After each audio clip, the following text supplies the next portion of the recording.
Visuals coming in from outside the residence of the minister and the lady who's going to be in focus today, who's going to be presenting the plan, a vision of the government for a new India, of how we emerge from this slowdown after a year of pandemic. And Nirmala Sitharaman likely to step out in just a bit and then head to the finance ministry, and after that for the pre-budget cabinet meeting. Let me go across to Avni Raja quickly to also help put in perspective why, Avni, this budget is going to be very different from anything before, and every year we usually compare the announcements and the allocations to previous year, but why we can't really do that this year? Yes, absolutely, Tanvi. And like you know, we've sort of put everything on hold even at our end because we can't keep things ready from the previous year when the new budget does come out for comparison's sake. Because obviously this entire year has sort of thrown everything out of gear. All plans had to be put on hold because of the pandemic. In fact, India, as far as 2019-20 is concerned, India saw 4% growth, and this is pre-pandemic. So the economy was already going through a problem in terms of not as strong growth as we've seen in previous years. And now, of course, we are in a contraction mode. We are in a recession. So we are obviously going to be trying to come out of that. In fact, in June, the government then barred new schemes. Existing schemes were also put on hold. Obviously, all kinds of projects were put on hold across the board. Now, as far as the Atmanirbhar, announcements are concerned, the stimulus package, the government has said that it was about 15% of GDP as far as the stimulus packages were concerned. But economists and experts say that it was not more than 2%. So obviously that has been a bit of a discrepancy in terms of what the government says and what experts say.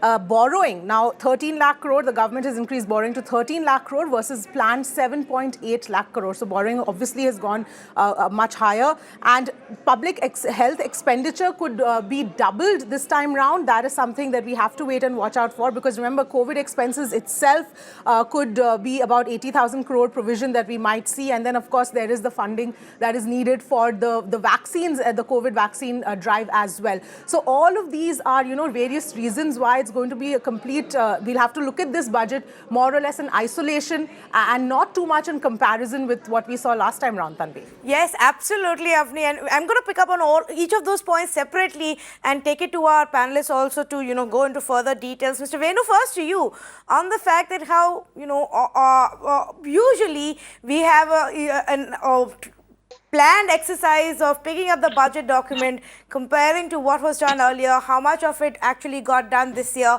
and what the government now plans to allocate or spend. But this year is going to be very different. The government came out in March itself and said they're going to put everything else on hold and only focus on necessary expenses.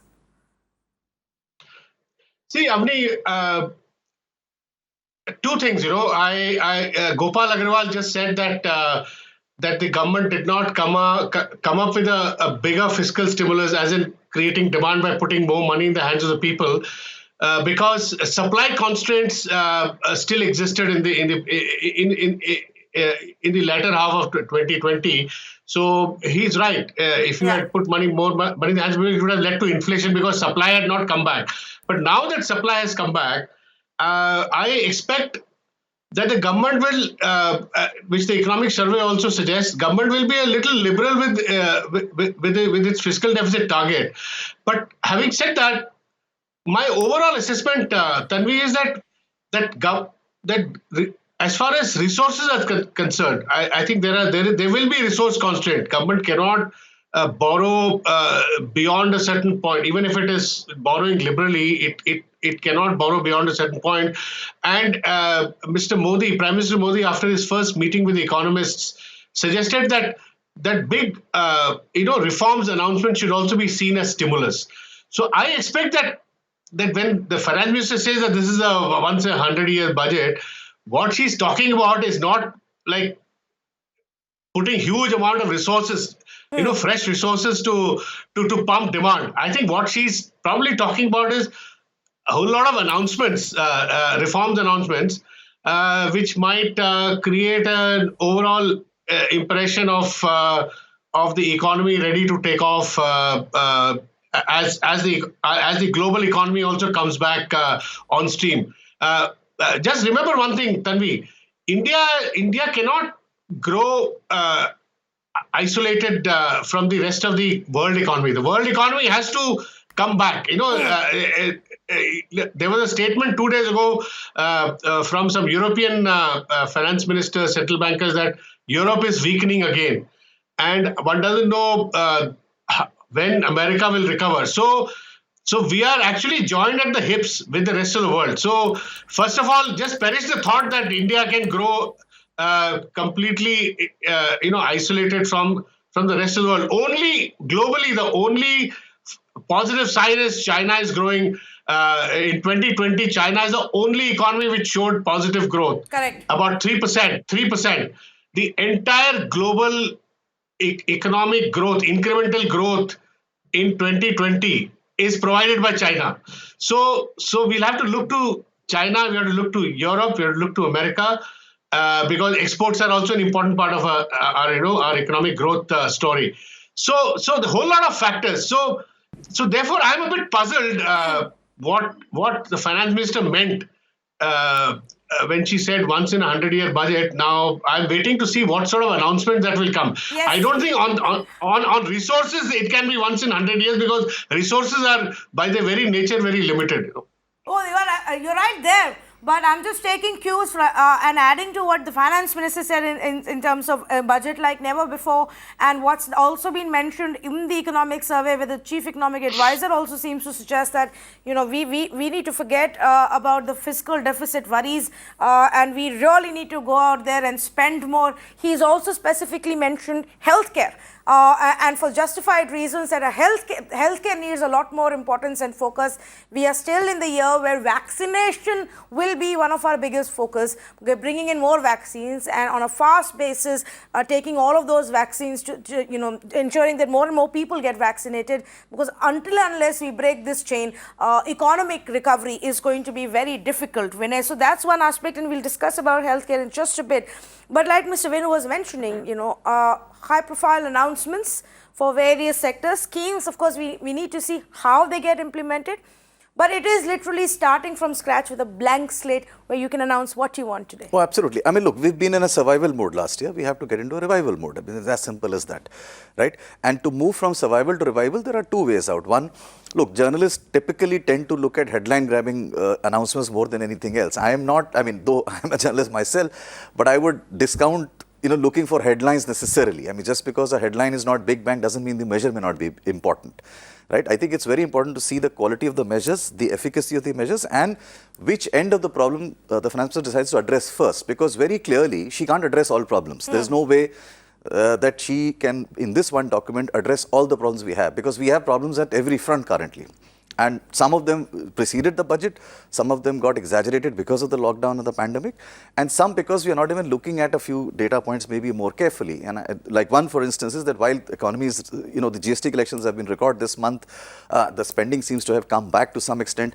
I think what we are not possibly looking at very carefully is, my personal sense is that the spending that is happening currently, it's being done largely by the 15-20% top of the income people who had a stable job and a salary outcome all through last year. That's the pent-up demand that's getting spent right now. Yeah. But the rest of the 75-80% people who did not have adequate income or did not have a stable income possibly still haven't started spending because they still haven't got their incomes back to the level they should have.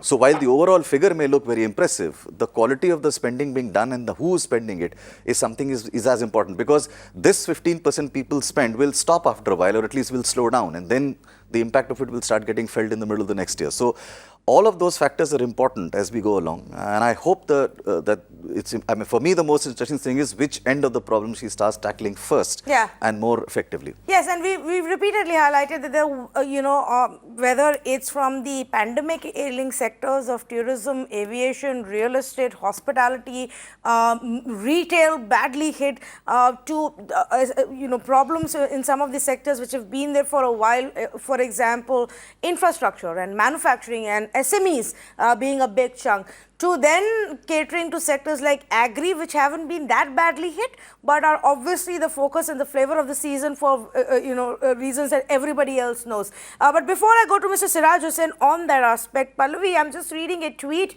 put out by Mr. Randeep Surjewala. this morning saying, will the maximum slogan minimum work government live up to India's expectations? Challenge to the finance minister to travel beyond thinking and execution paralysis to meaningful delivery for people. What exactly do we mean by thinking and execution paralysis?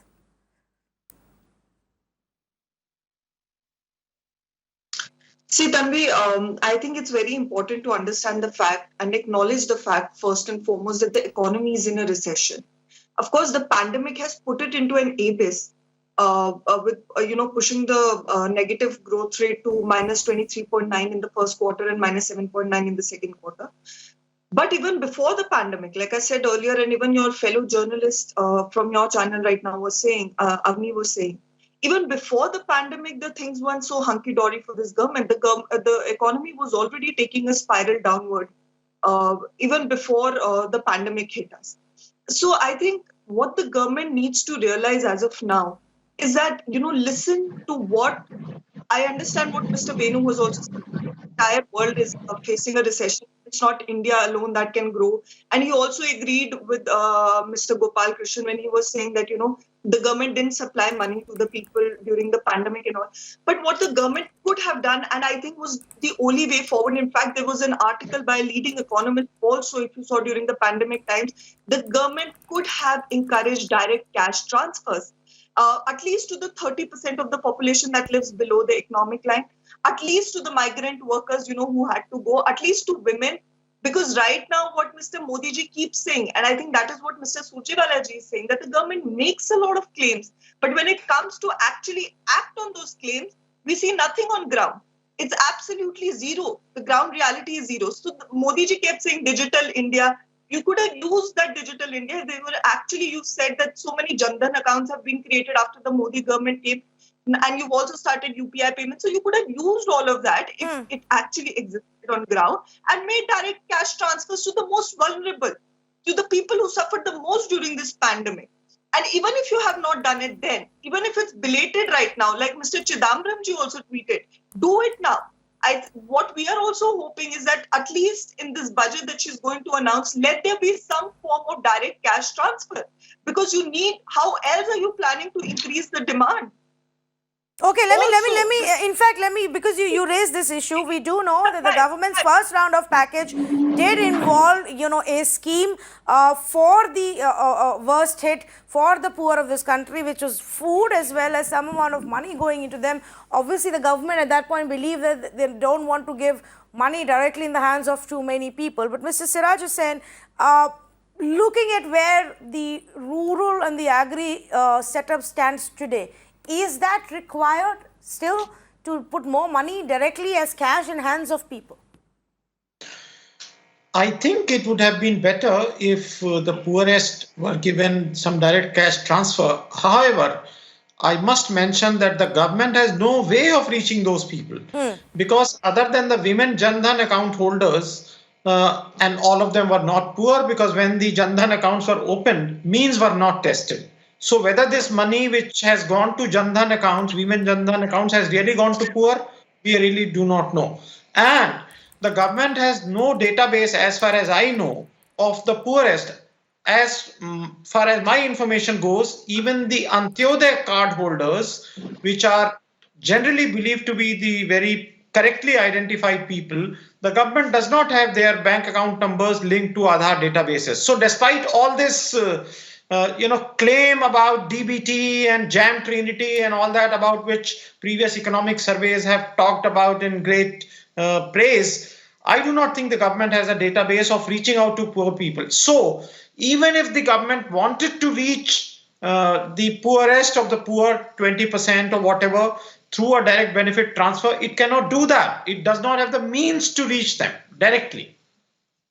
Actually, that's a very interesting point that you've raised, that it doesn't have the means, despite all the conversations that we've had in terms of digitization and inclusion. Mr. M.K. Venu, there is also a problem of not having enough data on how many people we actually managed to even reach. Tanvi, I saw yesterday or day before the former chief economic advisor of the Modi government, Dr. Arvind Subramaniam. he spoke about data integrity and data transparency as an essential condition, and he called it software, essential software to run the economy, or to if you start sort of deluding yourself by with untested data and by negating your own established NSSO data, etc., then it becomes very difficult to assess performance. Now, this has been a weakness of this government from the time it executed demonetization, and after that it started claiming that formalization in the economy has started happening very fast. But Tanvi, I'll tell you something.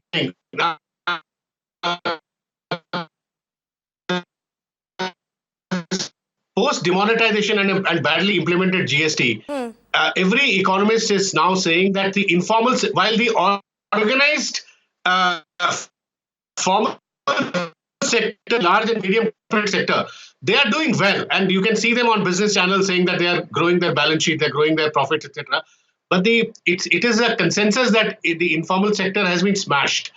And normally in an economy, Tanvi, when the overall economy goes up, both the organized and the unorganized go up.